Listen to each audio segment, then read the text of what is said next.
Hello, my loves.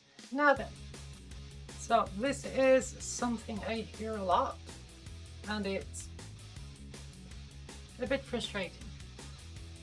Is sex the same as gender? No. Whilst once it may have been used interchangeably, it isn't anymore, and hasn't been for quite a while in the scientific community anyway. But like anything else, the populace takes a little while to catch up. It's like in the 17th century when Galileo published his theory on heliocentrism, which means the Earth goes around the Sun instead of the other way around. We all know that is true. But the Catholic Church branded this heresy and actually prosecuted him in an inquisition. Sound familiar? So, we have now the scientific community saying very distinctly, and I have 3 awesome sources here for you today. Yes, awesome sauce. I don't think anybody would dispute the World Health Organization is the world's creme de la creme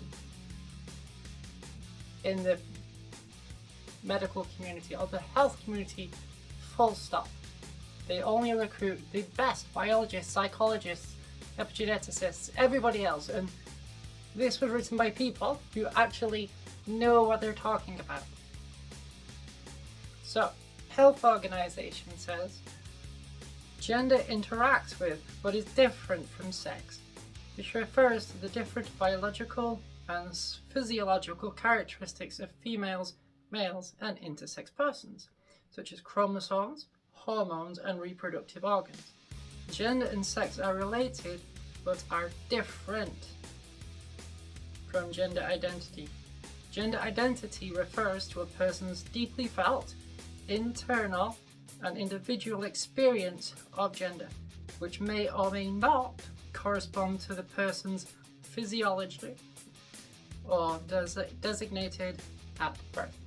You also hear people say, but sex is determined by chromosomes.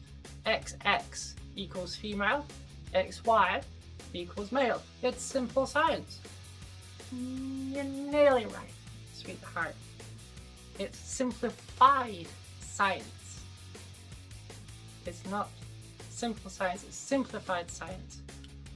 You learn that at school because a child's brain is not developed enough to understand the nuances of the actual science behind it. XX does not always equal female. This lovely quote from Yale Medical: in the study of human subjects, the term sex should be used as a classification, generally as male or female, according to the reproductive organs and functions that derive from the chromosomal complement. Generally, XX for female and XY for male. In the subject of humans, the term gender should be used to refer to a person's self-representation of male or female. So yeah, it's generally true.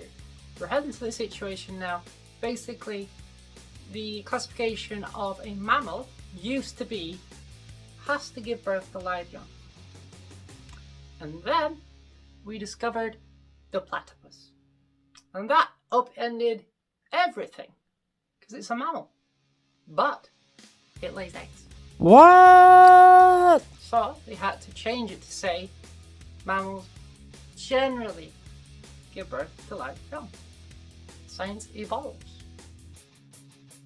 Exactly, science evolves. Sex and gender are different. They are distinct and separate. They do relate.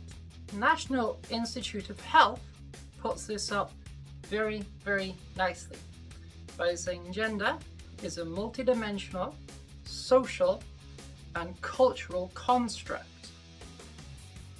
As in, it's not the be-all and end-all.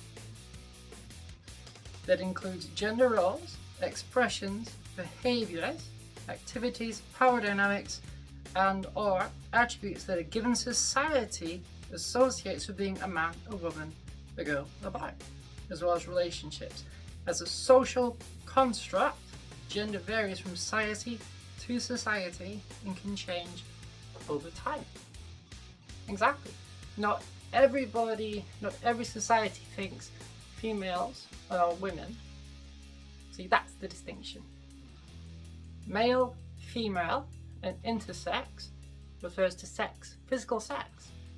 I don't deny the fact that I am, scientifically speaking, a male. However, terms like boy, girl, man, woman, masculine, feminine, that is gender. And that's how we experience ourselves. Exactly. Not every society on this earth thinks women should have long hair or wear makeup.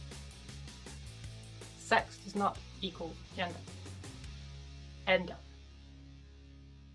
Gender is a social construct, and it's how we experience ourselves. End of. Now then, read the links, because I've put references at the end of this. Don't come back to me and say, read a science book. No, sweetheart, read an up-to-date science book, not the one that was printed in the 80s. Now then, please like, comment, and subscribe. And check out our Discord group, especially if you want to interact with me or propose questions that you want answered in videos or whatever. It's all good. Now then, the link is in the description. And if you are transitioning, if you're even thinking of transitioning, Sabrina and I love you. Take care of yourselves and have a great day.